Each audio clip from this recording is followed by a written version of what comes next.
General Conway is married to Annette, who is here this evening.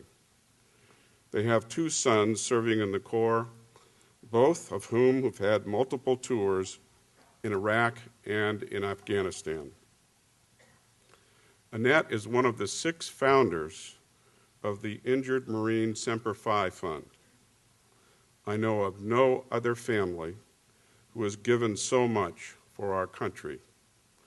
Ladies and gentlemen, please join me in welcoming our guest of honor, a great American and a great Marine, General James T. Conway. Thank you very much. We appreciate that.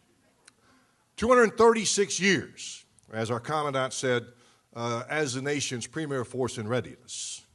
236 years. You know, the Greeks had their Spartans, the Romans had their centurions, the French had their Imperial Guard. America has its Marines.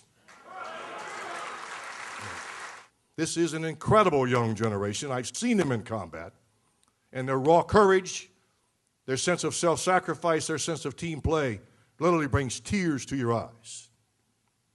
Ronald Reagan once said that freedom is just one generation away from extinction. We do not pass it along in the bloodstream to our children. It must be preserved and sometimes fought for by those who hold it dear. That is an apt description of this young generation today. The Sunni awakening didn't start when my good friend David Petraeus got into Baghdad with the surge. It started well before that in the Anbar province and spread. It's a great young generation. And today, in Afghanistan, once again, they find themselves in Helmand province, otherwise known as the birthplace of the Taliban. This year, for the first in 5 years, attacks are down. And Marines are doing great things there, just as we expected they would, and just as Marines have always done. Last year, on 10 November, the battalion commander decided the best thing you can do on the Marine Corps birthday is kill the enemy. So he launched a 2-company attack that was pretty successful. And at the end of the day, he brought his people back aboard his operating base, and they had steak and cake. This year, there were less enemy to attack.